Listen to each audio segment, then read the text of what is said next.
Good evening. This is the CBS Evening News. Dan Rather reporting. Campaigning for Sunday's elections in El Salvador ends officially at midnight, and clues are surfacing that this country's feelings about those elections may be changing, if not reversing, course. The first clue came yesterday. The American ambassador in El Salvador, Dean Hinton, suggested that the government that's elected consider negotiating with the rebels. Today, Robert Pierpoint found another clue at the State Department. The Reagan administration is now sending out signals indicating it favors negotiations between the El Salvador government and the rebels following next Sunday's elections. As part of this shift in administration strategy, CBS News has learned that Secretary of State Haig sent his personal emissary, General Vernon Walters, to Cuba earlier this month for talks with Cuban officials. The Cuban connection is aimed at getting Fidel Castro to drop his support for El Salvador's rebels as part of an overall effort to cool the situation in Central America.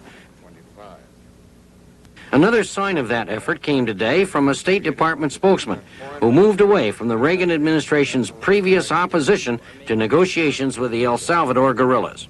We hope that the Constituent Assembly elections will improve the climate for talks between the government and the extreme left, which would lead to bringing at least some elements of the extreme left back into the political mainstream. Officials here deny that they will pressure the El Salvador government after the elections to share power with the rebels. But Mexico, France, and several other nations have indicated that is the kind of settlement they are advocating. And now Washington appears to be leaning toward that solution. Robert Pierpoint, CBS News at the State Department. Election activity in El Salvador is tapering off, but military activity is increasing. Rebels raided several towns, and there was a battle with troops east of San Salvador. In the capital city, soldiers were on constant patrol. They say they're ready for any election disruption the rebels might be planning. Many of the soldiers are from the Army's best unit, a battalion that was trained in the United States. No violence was reported in the capital today. 4 days now remain before the election. Just as the tanks rolled up to surround Guatemala's presidential palace yesterday, so they rolled away today, their job complete. In charge of the government after the military coup, a new junta, headed by General Rios Montt. Gary Shepard tells us it was a change of power that seems to have many people's approval. Hundreds of Guatemalans gathered in the streets here last night, cheering the armed forces, applauding the overthrow of the old regime, and proudly singing the Guatemalan national anthem.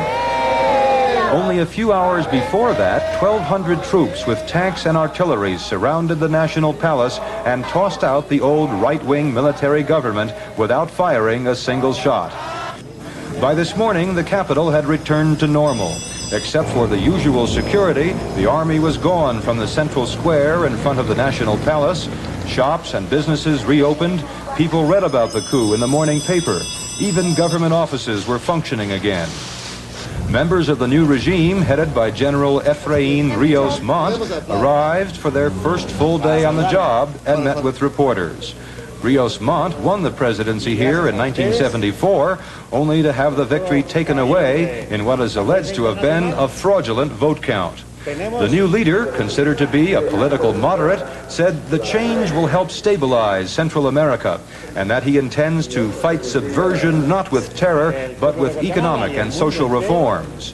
He said the deposed president, General Romeo Lucas, and his brother Benedicto, who served as Army Chief of Staff, would be brought to trial for corruption. General Rios Montt said the United States was not involved in any way in yesterday's coup, that he has not yet heard from President Reagan, but hopes to be in touch with him through diplomatic channels shortly. Gary Shepard, CBS News, Guatemala City. There was an apparently bloodless military coup today in Bangladesh. The Army's commanding officer, General Mohammed Ershad, overthrew the 4-month rule of President Abdus Sattar. Sattar was elected last year following the assassination of his predecessor. General Ershad said corruption and a breakdown in law and order made the takeover necessary. Bangladesh is one of the world's poorest countries.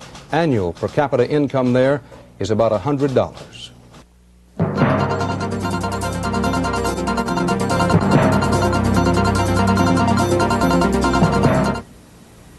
You know you'll get the job done right. We take pride in what we do, 'cause 'cause we care about the work we do for you. Trust the Midas touch. Trust the Midas touch. 78 MGB. Where nothing but the best is ever gonna do. Trust the Midas touch. Thanks. Trust the Midas touch.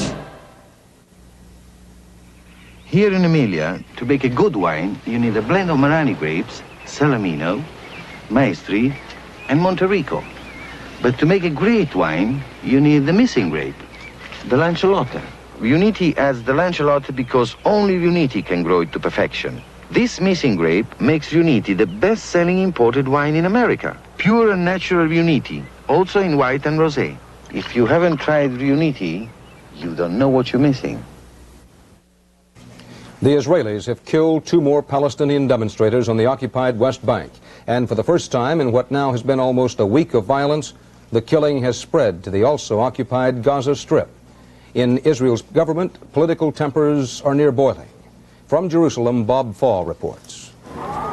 Again today, for the 6th straight day, the West Bank toll climbed. More tires burned, more tear gas fired by Israeli troops into Arab demonstrators throwing rocks, and more deaths. One Arab who stabbed and was then shot by this policeman. Another Arab, a teenager, was reportedly shot by a Jewish settler near Hebron. Unrest also spread into the Gaza region, where Israeli soldiers needed tear gas to disperse crowds. Here, a 3rd Arab died after a clash, a 4th after preparing explosives. In the occupied territories, Arab unhappiness with policies of the Israeli government is extreme. It is extreme here, too. Ordinarily, Knesset debate is stormy, but the one today on Begin's policies was something else, even by Israeli standards. Last night's tie vote suggests that Begin's razor-thin majority is gone, an impression confirmed today by a former Begin supporter who voted against him yesterday and who says he will keep voting no. I think that we have to do whatever we can in order to stop the withdrawal of Sinai, which in my mind, it's terrible for the state of Israel. And if it can be done by bringing down the government, I'm doing it. So the government survives crippled. Opposition leader Perez says it can't last much longer, as is, and opponents of the Sinai return say the government is so weak it won't be able to complete the withdrawal. Even a peasant government has no the morals, the moral power to go on and to evacuate people. Begin, who is ahead in the polls and whose opposition is divided, has given no sign he plans to change anything, much less stop withdrawal from the Sinai, where tonight Israeli soldiers began moving into Yamit to evict residents there who had vowed to stay on. Early reports indicate that angry residents forced the soldiers to leave, at least temporarily. There are signs Begin still wants to resign and force elections, which would give him a comfortable majority, but the priority is passing a budget next week, and right now he doesn't even have the votes to do that. Observers here aren't certain whether he can find them, and until he does, his hold can best be described as shaky. Bob Fall, CBS News, Jerusalem. Opening a meeting of the UN Security Council on this West Bank violence, Jordan tonight demanded a halt to what it called Israel's brutal acts of repression. Soviet President Brezhnev offered today to reopen talks with China on their long-standing border dispute at any time. Brezhnev took pains to point out that the Soviet Union has no so-called two China's policy, that it recognizes mainland China's claims of sovereignty over Taiwan. To many Western diplomats, this is an obvious attempt to exploit the tensions the Taiwan issue has created between China and the United States. So far, no response from Peking on the Brezhnev offer. In the forgotten war between Iraq and Iran, the spring offensives are underway again. Tom Fenton in London provides the background for some Iraqi film of the fighting.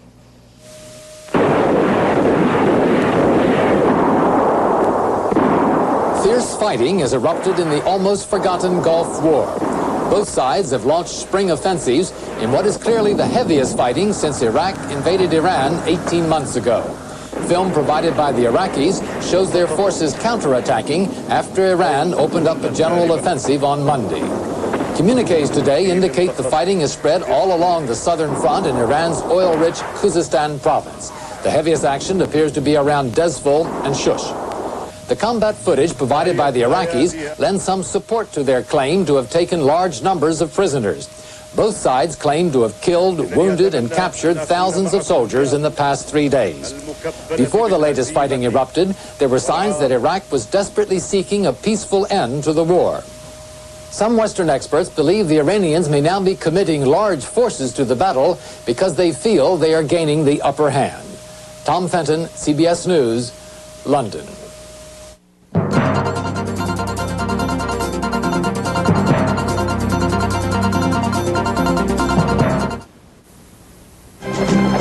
Nobody protects you like the cavalry can, the Kemper Cavalry. We're the outfit that has first accident forgiveness in auto insurance. We pioneered full replacement value in homeowners insurance. Call out the cavalry. Once you compare Kemper, you'll ride with us. And that's me, Pat Bradley, heading for Maui, Hawaii, new home of the Women's Kemper Open. Watch the action and the scenery March 27th and 28th. It's the oldest question in the world. What'll I have for dinner? Well, Stouffer's has more than 40 different answers. 9 chicken dishes, 13 beef, 8 Italian dishes. We've got crepes, Chinese dishes, Japanese, Swedish, and of course, American. So if you're looking for answers, you ought to be looking at Stouffer's. I know what I'm having for dinner. Stouffer's. Set yourself free. Set yourself free with Stouffer's. More problems plagued the space shuttle today, but space agency officials insist they are minor and threaten neither the astronauts nor their mission. In Houston, Morton Dean has details. Again today, the astronauts were reported feeling over the weather. Jack Lousma suffering from motion sickness, both men suffering from fatigue, but improving. It did not diminish their appreciation of the scenery 149.5 miles below. This is good old America from sea to shining sea in just 12 minutes. And it really is America the Beautiful. Roger that, Jack. In Florida, near the launch site, beachcombing NASA security teams had found pieces of the shuttle's damaged heat shield. 37 tiles are known to have been damaged, and an effort is underway to determine exactly where the tiles came from. A camera focused here during the launch on Monday took some slow-motion close-up pictures which showed some of the tile debris falling away. NASA experts continue to express confidence that the loss of the tiles will not affect the safety of the mission. Jack Lousma and Gordon Fullerton are not the only passengers on board the shuttle. There are some moths and bees, an experiment designed by a high school student from Minnesota to determine how insects adapt to weightlessness. The flight schedule was rearranged today to make it easier on the crew and to give ground support teams time to deal with an ever-increasing number of problems which are plaguing the world's first reusable spacecraft, including problems with cameras and a data recorder.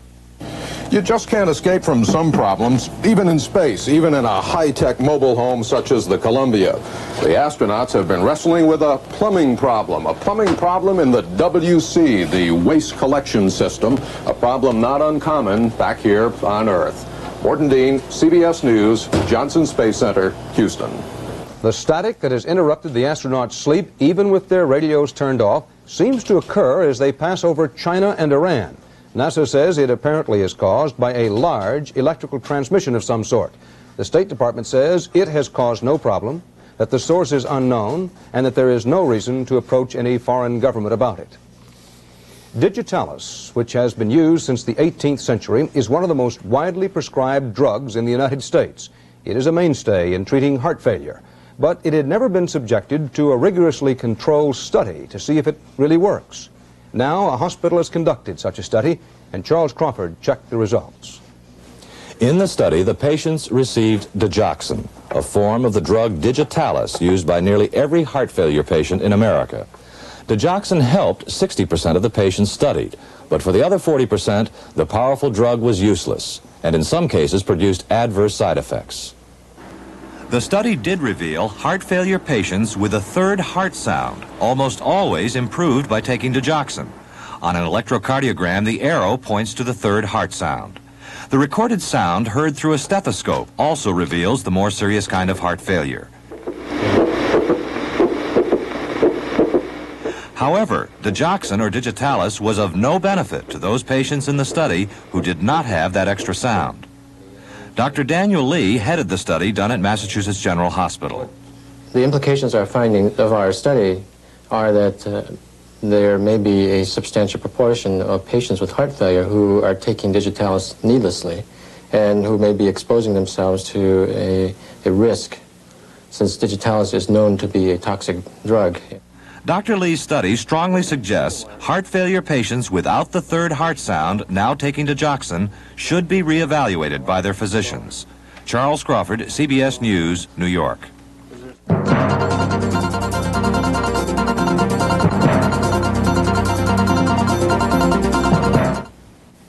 Here's your chance to put spray and wash on the spot.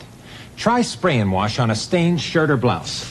If it doesn't remove the stain, they'll buy the shirt for $15, guaranteed. Nothing gets out every stain, but if you use spray and wash as directed and it doesn't remove your stain, send Texize the shirt with this label or this cap and they'll send you $15. One shirt per family. Offer expires June 30th. Spray and wash gets out what America gets into. Or you get $15. At Ford Motor Company, quality is job one. Our foreman, the employees, all of us work together to make a better car. If you're working together, you do a better job. This dedication is already paying off. Overall, a 48% improvement in quality since 1980, as reported by new car owners. Better and better, say what you've done. And Ford, quality is job one.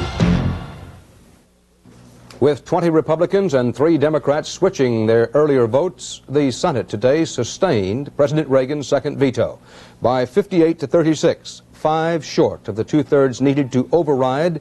The Senate accepted the president's rejection of emergency authority to set oil prices and allocate supplies. Almost at the moment that President Reagan unveiled his 1983 budget, congressional budget watchers estimated the deficit would be far more than the $91.5 billion the president estimated, more like $120 billion. Today, Treasury Secretary Regan said if congressional committees tinker with the Reagan budget, the deficit will indeed be far beyond the administration forecast, and he said it will be Congress's fault. Nevertheless, the White House is sending signals of a willingness to talk. Bill Plant has that part of the story. The White House is ready to talk compromise on the president's budget, but it wants Congress to take the heat. Mr. Reagan's aides believe that they made the first move a few days ago when presidential aide Jim Baker called House Speaker Thomas P. O'Neill to arrange a meeting with the House Democratic leadership. In a newspaper interview, the president said that as long as other budget proposals meet his goals, my feet aren't in concrete. The next move, he seemed to indicate, is up to Congress, saying, they suggest something and then you start toward each other. And today, Mr. Reagan suggested again that he'd be talking with the Democratic majority in the House. We're always negotiating with the Democrats. We don't stay alive if we don't. The White House is also counting on congressional concern with a $100 billion deficit in an election year, an issue already causing problems on Capitol Hill. Y'all made some promises during the campaigns that you now are welching on. That's what's happening. Now, come on, I don't think that's a correct characterization. Welching.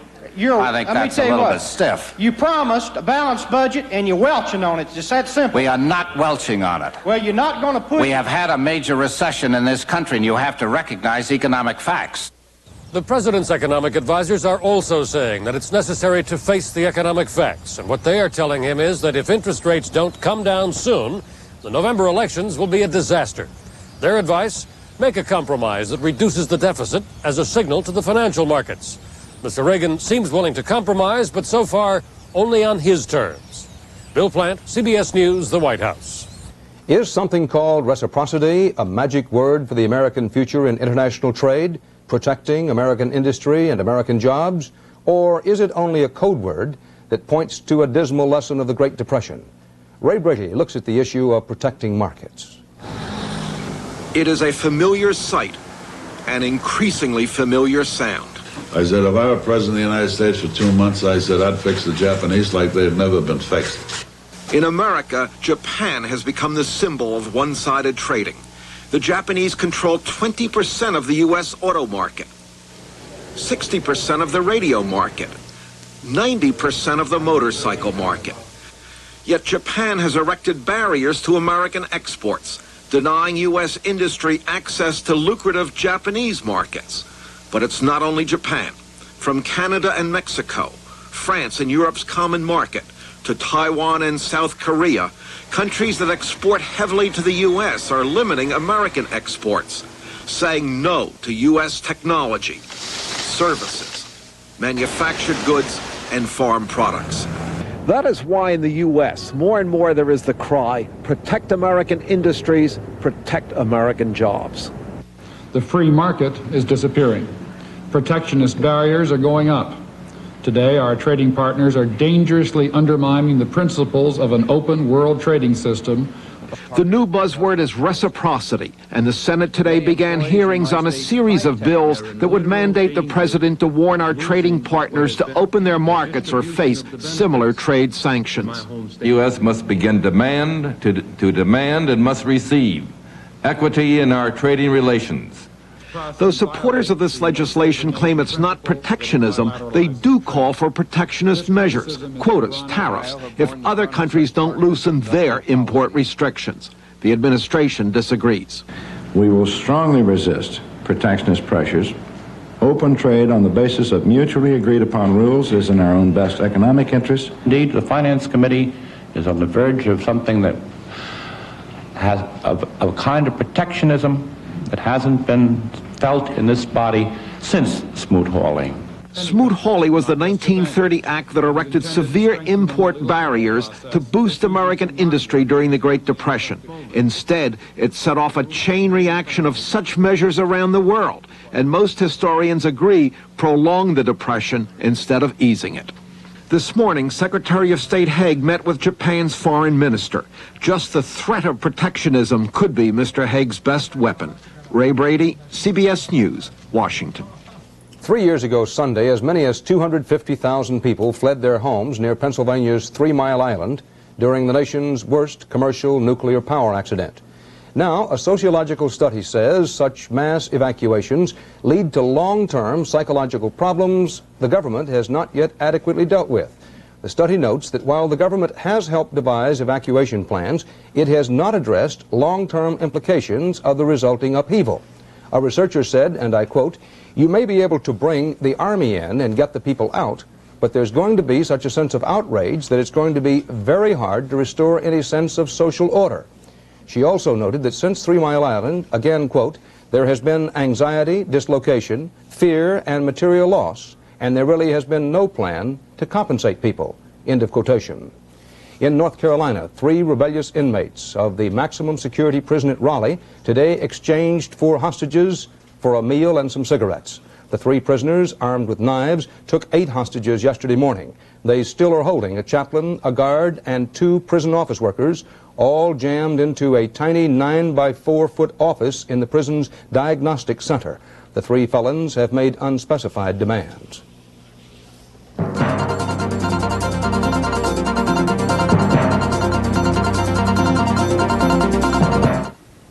Mr. Collins, I have hemorrhoids. If you don't use Preparation H, you could be missing medication that helps shrink swelling. Helps shrink swelling? That's important to me. It should be. Preparation H has an exclusive formula that helps shrink swelling of inflamed hemorrhoidal tissues and often gives fast, temporary relief from pain and itch flare-ups. Relieves pain and itch, helps shrink swelling. I'll use Preparation H. Exclusive formula Preparation H relieves pain and itch, even helps shrink swelling. When I have to buy batteries for my cars, I always want Sears Best, even if I have to pay less. Confidence, we install it at Sears. Now save $15 on the Sears Die Hard battery. It's only $54.99 with trade-in. And Sears Best Tire, the Road Handler all-season steel-belted radio, is $64 to $110 off on a set of 4. At Sears Tire and Auto Centers, we give you more than a good deal. We install confidence. You can count on Sears. The Supreme Court today set tough new guidelines before a state can take children from the custody of their parents. The 5-4 ruling came in a New York case, but it governs at least 5 other states with similar laws. It's the difference between government policy and private perception. The Reagan administration says people fleeing El Salvador are economic migrants, not political refugees. But But some church groups and individuals see the Salvadorans as victims worth breaking the law for. Linda Douglas examines this conflict. Olivia Soto fled El Salvador late last year. Like tens of thousands of others, she's in this country illegally. Her story of life back home is told with numbing familiarity. 2 young daughters seized by someone and murdered. Her husband went to recognize the bodies, and they were already killed. It is because of Olivia and thousands like her that a network of churches around the country today announced plans to shelter fleeing Salvadorian aliens in defiance of federal law. We're trying to have the American people see exactly what the situation is, how these people suffer, the witness of the church as to what we believe justice and mercy require of us. U.S. officials say the Salvadorians are usually fleeing poverty, not murder, and therefore can't be classed as refugees. In any case, their numbers are growing in many cities of the American Southwest. By some estimates, as many as 250 Salvadorians are living in Los Angeles. Many come here via an underground railroad which leads from Mexico to Tucson. It is run by American and Mexican sympathizers who move aliens through Latin countries into so-called safe houses in the U.S. Today in Tucson, one such organizer warned that increasing numbers of Salvadorians are desperate to leave their country. Abduction, torture, and murder pose as law and authority, while the victims and those who try to help them are driven underground.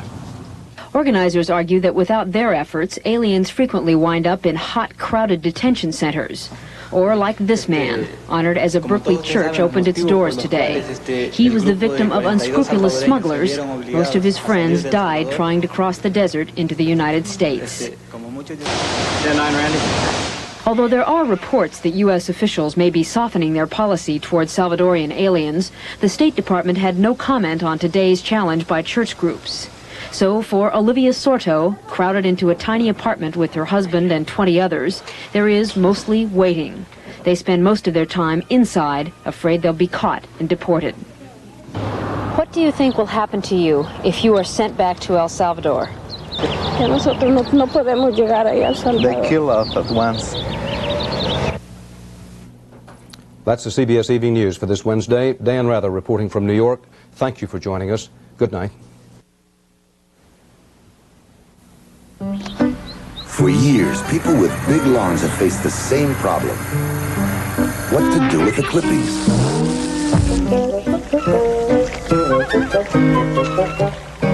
Now there's the John Deere 6.5 bushel twin bagger. 2 big hoppers you line with plastic trash bags, so cleanup's neat and easy. It could be the best way ever to take care of your clippings. We think everyone should have one. The twin bagger, available for John Deere lawn tractors and riding mowers. Right now, you can rent any size gasoline-powered truck and rider's fleet for one low daily rate, plus a variable mileage charge. What a nice little truck.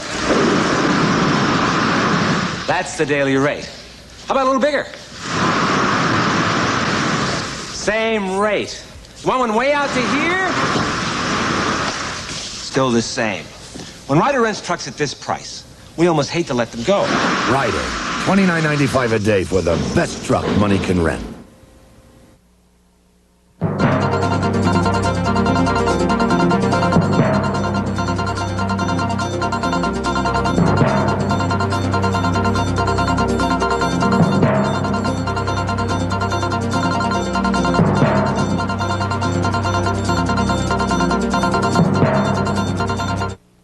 This is CBS. Meharry Medical College has lost its accreditation to train surgeons. We'll have the story coming up next on Eyewitness News. Hippodromol's Datsun's factory invoice sale is underway now through closing time Saturday. Cutlass Supremes at factory invoice, Omegas at factory invoice, Delta 88 Royals at factory invoice. Nothing held back. Every Oldsmobile in stock will be sold at factory invoice. Plus GM factory rebates available on many models. This is absolutely your last chance to take advantage of this once-in-a-lifetime offer. We will never